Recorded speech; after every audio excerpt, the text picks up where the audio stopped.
Assalamualaikum warahmatullahi wabarakatuh. Saya Raffi Bahanasati dari kelas akuntansi A. Hari ini saya akan menjelaskan tentang 8 prinsip ISO 31000. Yang pertama ada terintegrasi, artinya manajemen harus menjadi bagian dari semua proses bisnis. Jadi bukan hanya tugas satu divisi saja. Misalnya di perusahaan retail, sebelum membuat program diskon besar, tim gudang dan marketing menilai dahulu risiko seperti kekurangan stok atau potensi kerugian supaya keputusan yang diambil lebih aman. Yang kedua ada terstruktur dan komprehensif. Proses manajemen risiko itu harus dilakukan secara sistematis dan menyeluruh. Contohnya, menjelang momen lebaran, perusahaan retail biasanya mempunyai langkah-langkah jelas untuk menilai risiko seperti lonjakan permintaan, keterlambatan logistik, atau kesalahan prediksi penjualan. Yang ketiga ada disesuaikan. Prinsip ini menekankan bahwa manajemen risiko harus menyesuaikan kondisi perusahaan. Misalnya, toko kecil lebih fokus pada risiko pencurian uang kas oleh karyawan, sementara perusahaan e-commerce atau perusahaan online lebih fokus ke risiko penipuan online atau gangguan sistem.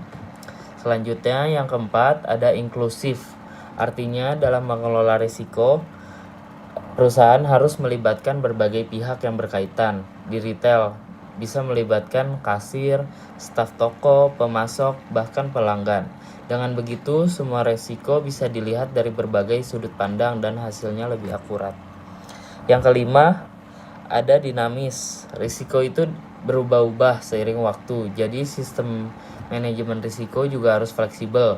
Misalnya saat waktu pandemi, perusahaan retail harus cepat beradaptasi dengan mencari pemasok baru atau mengubah sistem pengiriman supaya stok barang tetap aman. Yang keenam ada berdasarkan informasi terbaik.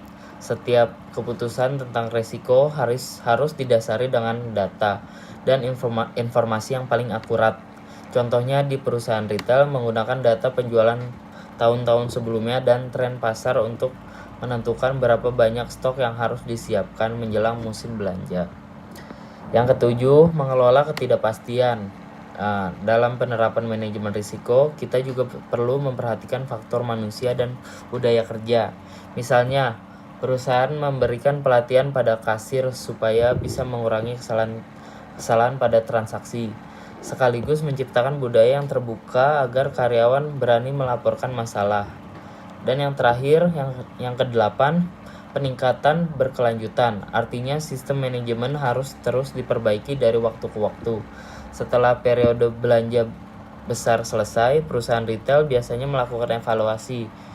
Jadi apa aja resiko yang muncul, bagaimana cara menanganinya, dan apa yang bisa ditingkatkan untuk kedepannya.